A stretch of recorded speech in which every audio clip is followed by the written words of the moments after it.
Para kader PDI Perjuangan mendadak meneriakkan nama Presiden Joko Widodo saat rapat kerja nasional 5 PDIP Jumat 24 Mei 2024. Teriakan itu terdengar ketika Ketua Umum PDIP Megawati Soekarnoputri bertanya kepada mereka siapa penyebab kondisi Mahkamah Konstitusi atau MK seperti saat ini. Awalnya Megawati mengungkit ihwal awal berdirinya MK. Lembaga pengadil konstitusi itu menurutnya sengaja didirikan untuk tujuan yang baik. Ia kemudian mengungkit bahwa ketika gedung MK saat ini hendak dibangun, dirinya bahkan sampai turun tangan membantu untuk mencarikan lokasi terbaik. Hingga pada akhirnya markas 9 Hakim Konstitusi bekerja itu diputuskan didirikan di Jalan Medan Merdeka Barat nomor 6 Gambir, Jakarta Pusat. Lokasinya pun hanya berjarak kurang lebih 600 meter dari lokasi Istana Negara. Menurut Megawati, dirinya sengaja menempatkan MK dekat dengan istana untuk menjaga kewibawaan para hakimnya. Namun tiba-tiba Megawati justru bertanya kepada para peserta Rakernas 5 PDIP mengenai siapa pihak yang bersalah membuat kondisi MK seperti saat ini.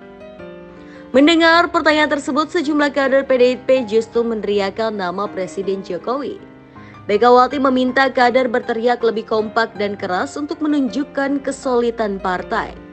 Sebagai informasi, MK sejak beberapa waktu lalu selalu mendapat sorotan atas sejumlah putusannya.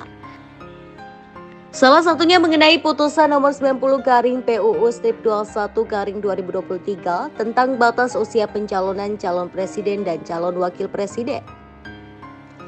Putusan yang diambil saat MK masih dipimpin Anwar Usman, ipar Presiden Jokowi itu, dinilai memberikan karpet merah bagi Gibran Rakabuming Raka untuk mencalonkan diri di kontestasi Pilpres 2024. Kemudian Megawati Soekarnoputri menyebut bahwa telah terjadi anomali demokrasi dalam pidato politiknya membuka rapat kerja nasional PDIP kelima Jumat 24 Mei 2024.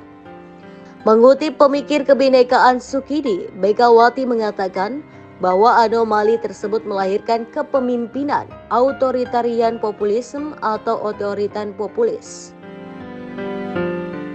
Rakyatku yang kucintai, coba berpikir secara jernih, arif, bijaksana. Terjadinya anomali demokrasi secara gamblang dijelaskan oleh Dr. Sukidi, seorang pemikir kebinekaan yang disegani. Sosok cendekiawan ini menjelaskan fenomena kepemimpinan paradoks yang memadukan populisme dan Machiavelli, hingga lahirlah watak pemimpin authoritarian populism. Dalam karakternya yang seperti ini, hukum pun dijadikan pembenar atas tindakannya yang sepertinya memenuhi kaidah demokrasi, namun sesungguhnya hanyalah prosedural. Disinilah hukum menjadi alat, bahkan pembenar dari ambisi kekuasaan itu. Inilah yang oleh para pakar disebut dengan autocratic legalism. Ini bukan saya ngomong loh, nanti mulut saya yang ngeluarin, tapi ini kan para pakar. Lah bayangkan dong, pakai revisi undang-undang MK yang menurut saya prosedurnya saja tidak benar. Kemudian dia menjelaskan bahwa karakter dari kepemimpinan tersebut adalah menjadikan hukum sebagai pembenar atas tindakannya yang sepertinya memenuhi kaidah demokrasi padahal hanya prosedural. Megawati lantas menyinggung proses revisi undang-undang atau UU Mahkamah Konstitusi atau MK yang dinilai tidak benar prosedurnya, sebab dilakukan secara tiba-tiba di masa reses DPR Republik Indonesia. Sebelumnya Megawati mengatakan telah terjadi badai anomali demokrasi. Dia bahkan terang-terangan menyebut pelaksanaan pemilihan umum 2024 sudah direkayasa.